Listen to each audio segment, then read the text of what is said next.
Subscribe Mzee wa Jimbo TV, sauti ya mpiga kura. Ushindi mkubwa wa Dr. Samia Suluhu Hassan utakuwa hauna mashaka. Uongo kweli? Ushindi mkubwa wa Chama cha Mapinduzi kwa mbunge utakuwa dhahiri. Uongo kweli? Ushindi wa mheshimiwa diwani wa Chama cha Mapinduzi utakuwa dhahiri. Uongo kweli? Lakini nilitamani nishukuru sana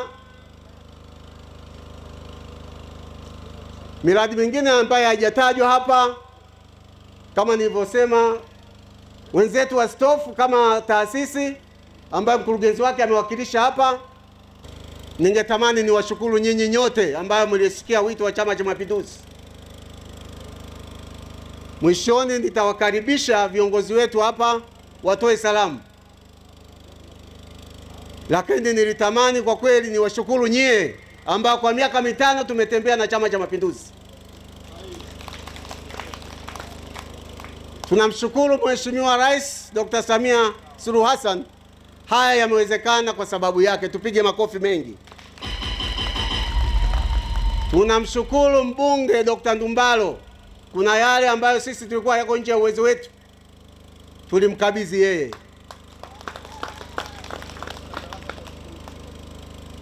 Lakini kwa unyenyekevu mkubwa tena wa hali ya juu, ni washukuru watendaji wa serikali katika ngazi zote, mkuu wa mkoa, mkuu wa wilaya, mkurugenzi wa manispaa na waheshimiwa madiwani wenzangu. Hizi bajeti hizi lazima uende kwenye kinyang'anyiro pale kwenye baraza, na kwa namna ya pekee ni washukuru mheshimiwa waheshimiwa viti maalum wote wawili. Hawa walikuwa ndio wanaisemea kata ya Msamala. Tuwapigie makofi. Asanteni sana. Na washukuru waandishi wa habari, kupitia kwenu nifikishie salamu. Katika majukumu yangu ya uongozi mlinipa nafasi kubwa, lakini mmenisaidia. Hata pale ambapo kulikuwa na changamoto ndani ya manispaa zetu mlianza kunipa taarifa. Nyinyi mmekuwa nguzo kubwa. Mimi nawaahidi tutaendelea kushirikiana huko nitakakokuwa nyumbani. Tuwapigie makofi. Makofi hayatoshi bali kwa waandishi wa habari.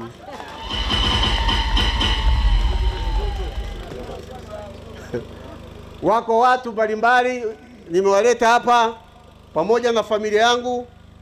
Hawa ndio walikuwa msaada wangu mkubwa wakati natekeleza majukumu. Asante sana mama Mbano, lakini familia naomba mnipokee, narudi nyumbani.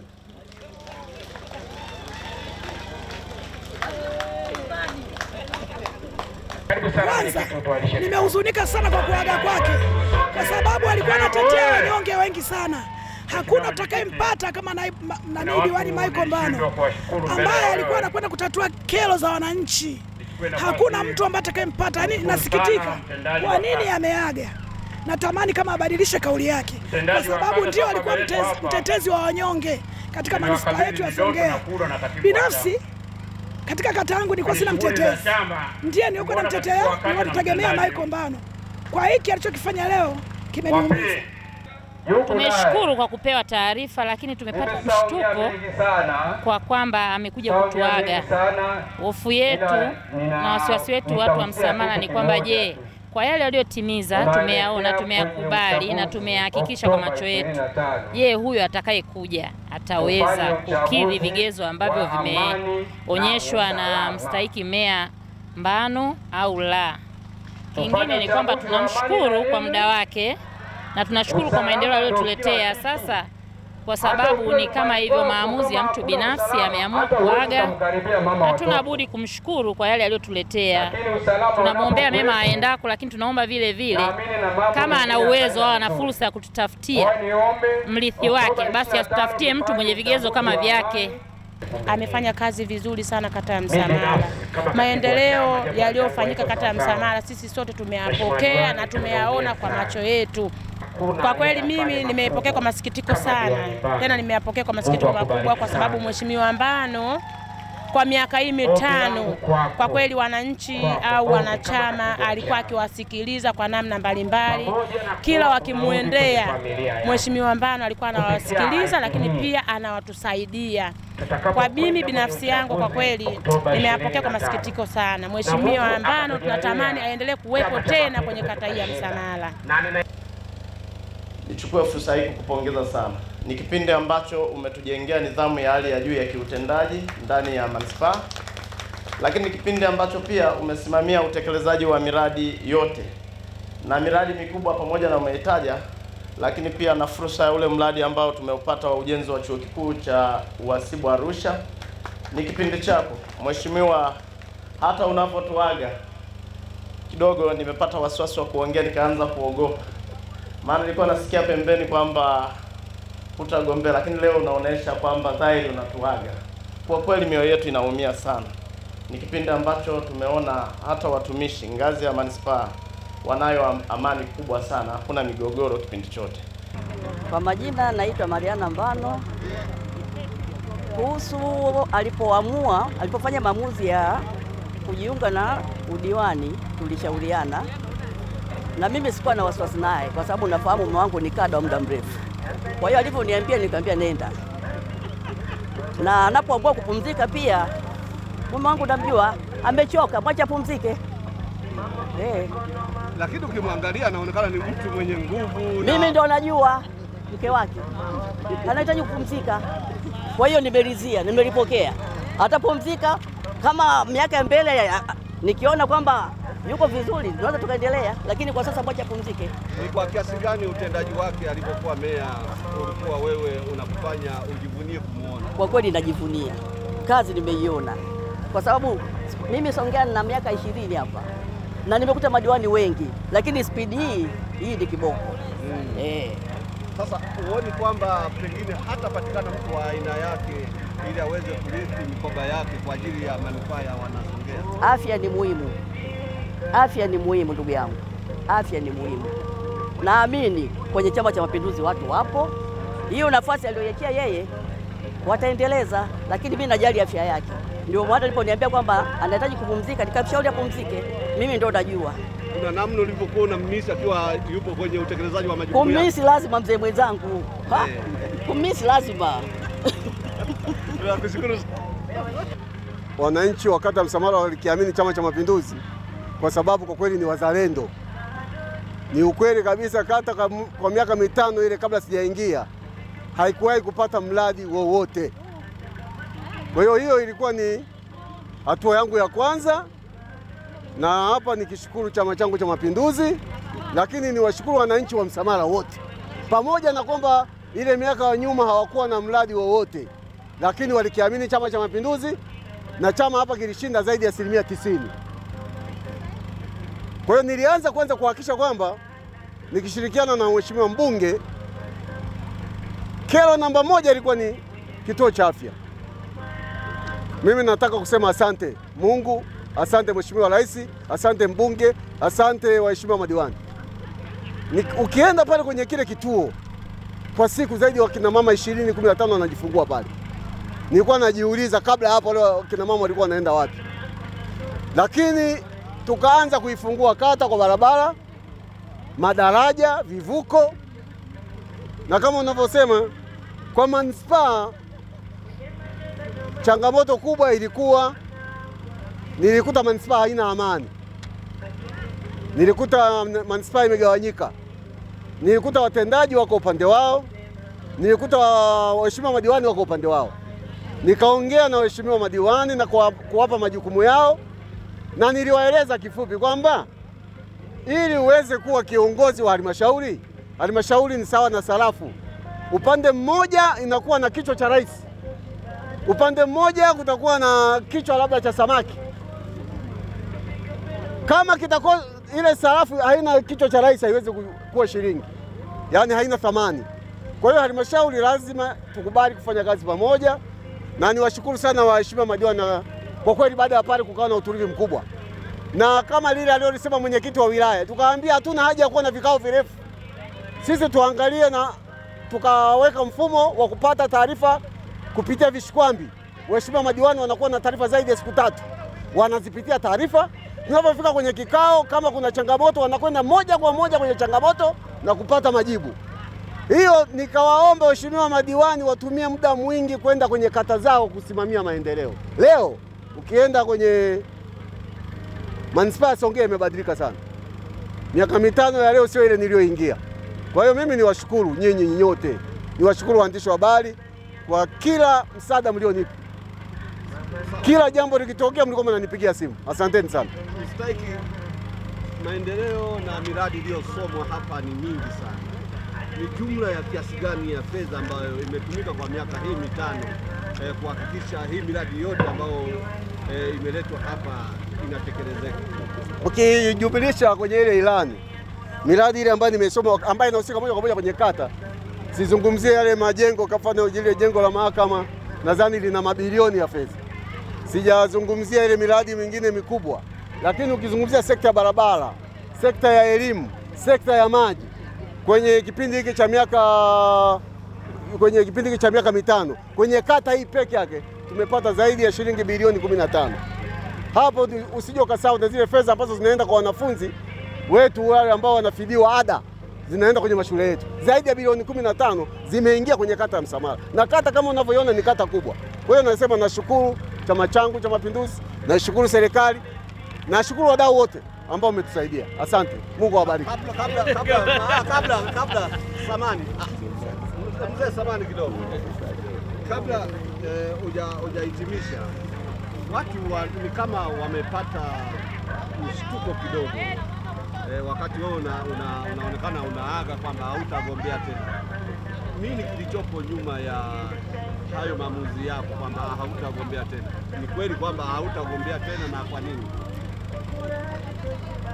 Nikiri kwa kweli nilikuja kugombea nikitokea kwenye utumishi wa umma, na kwa sasa nilifikiri kwamba nikifika huku kwa miaka hii 5 niweze kusaidia kata yangu, lakini kuisaidia halmashauri yangu. Sijamaliza mambo yote, lakini nikiri mambo mengi nimerekebisha. Nina uchovu, kwa hiyo ningeomba kipindi hiki kwa kweli nipumzike, wala sina tatizo lote, na ninapumzika kwenye uongozi, lakini kama mwanachama nitaendelea kuwa mwanachama na nitashirikiana na chama.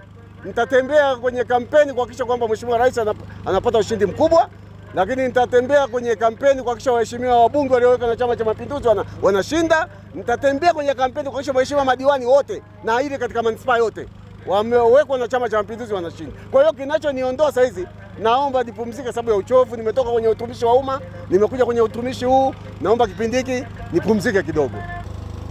Nimshukuru mstahiki. Tulikuwa tunanong'ona hapa wala hatujafikia mwafaka. Anaondoka akiwa ni moja wa nguzo kubwa za Chama cha Mapinduzi. Mstahiki huyu kakisaidia chama kupunguza ukakasi uliokuwepo hapa nyuma. Huko nyuma kikao cha chama ilikuwa kila siku maadili, kila siku. Lakini baada ya kuingia kwangu na wenzangu kwenye kamati ya siasa, tukaanza kutafuta shida ni nini. Shida ile tukaizungumza, tukaipendekeza kwake, akaitekeleza. Hakika ni mtu mstaarabu na muungwana sana. Yako mambo binafsi niliyojifunza kwake, ukiacha ustahimilivu, lakini utaratibu wa kuendesha vikao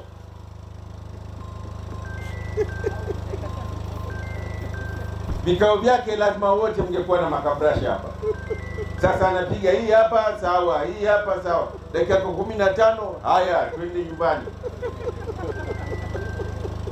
Sasa na sisi kwenye chama tutaanza kujifunza, kama tukiita halmashauri kuu ya wilaya, basi wale watu wale wawe na yale makabrasha siku moja mbili, ili kurahisisha kikao cha halmashauri kuu ya wilaya. Nduna Mbano, tunashukuru sana. Miongoni mwa mambo mengine niliyojifunza kwake ni usikivu.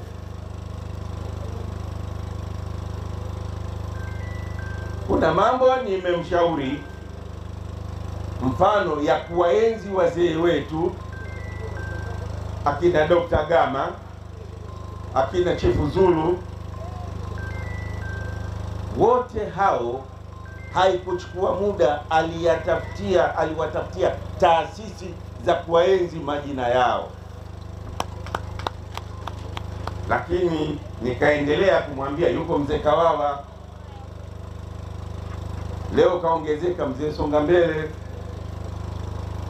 tutafute vitu vyenye sawa na hadhi ya watu hawa.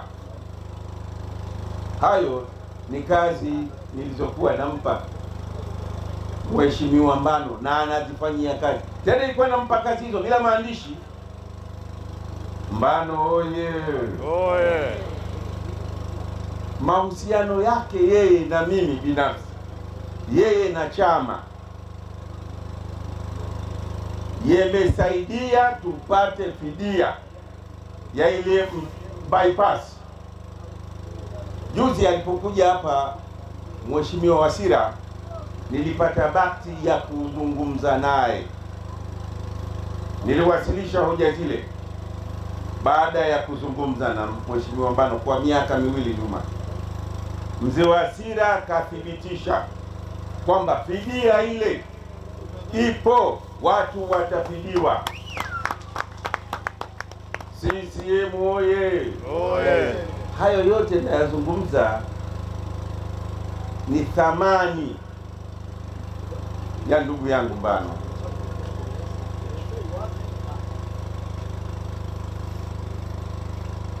Sasa hatuishii hapo. Uchumi wa manispaa ya Songea bado uko chini. Kwa mazungumzo yangu mimi na kuheshimiana kwangu yeye na mimi na Chama cha Mapinduzi na halmashauri,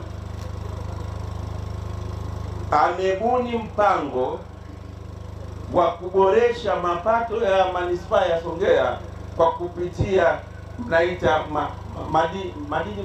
mazao ya madini ya ujenzi. Madini ya ujenzi kwa maana ya kokoto, mchanga.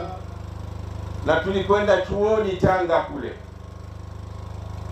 kusoma wenzetu wanapataje uchumi kuwa mkubwa, kumbe ni kwenye madini ya ujenzi. Kwa hiyo kabla hajaondoka, nadhani bylaw zimeshaanza kuandaliwa. Kwa hiyo tutakapoona uchumi wa Songea unakuwa kwa kasi, ni pamoja na busara za Mheshimiwa Mbano anaye sasa hapa anapata kiburi. Mara hapa anapumzika, mara hapa kaniita niwe mgeni rasmi kwenye sherehe, kwenye utekelezaji wa ilani. Sasa sijamuelewa. Kwa hiyo mkutano huu unashughulikia mambo mawili. Sisi kwenye chama tutaandaa siku ya kukuaga rasmi. Tutaandaa kwa heshima yako. Kwa hiyo leo pamoja na kupokea ilani, nimeona nimseme Mbano Michael. Sasa alikuwa anasema, jamani mimi nakwenda nyumbani kidogo, akasita. Hebu anataka ugombea mwenyekiti wangu?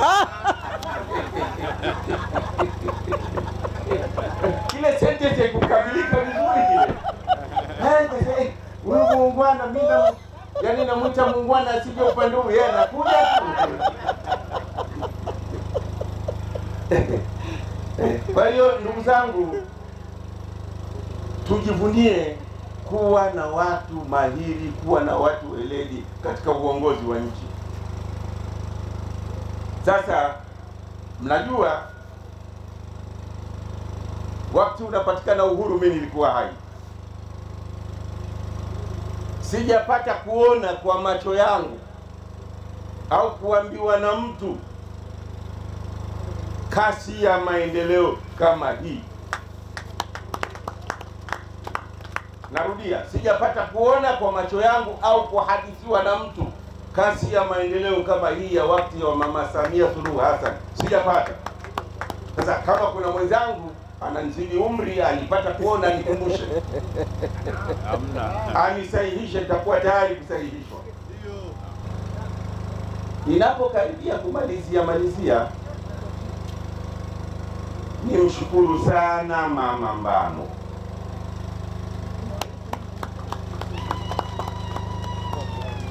Mama huyu amefanya makubwa ya kumtengeneza Chifu Mbano hapa.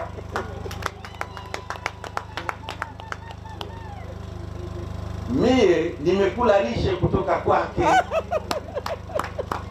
Sasa nilipoambiwa nakwenda kwenye mkutano huko, nikauliza hivi Mama Mbano atakuwepo? Sijui. Nikasema ngoja nimbebe zawadi. Yeye mwenyewe hakujua wala chifu hakujua. Mke wangu kaniambia hivi, wewe unakwenda agiza, kuna Mbano huko chifu. Kwa hiyo Mama Mbano kuna kazawadi kako hapa.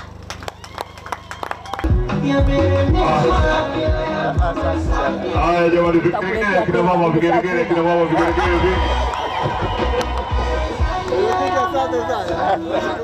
Mimi nakuja kumpongeza studio waleta kina mama, waleta kina mama.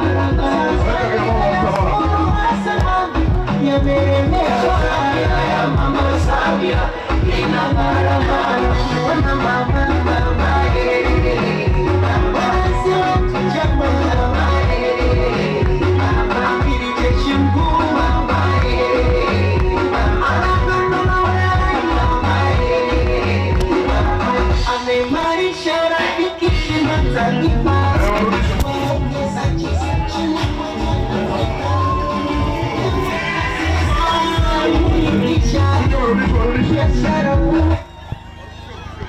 Subscribe Mzee wa Jimbo TV, sauti ya mpiga kura.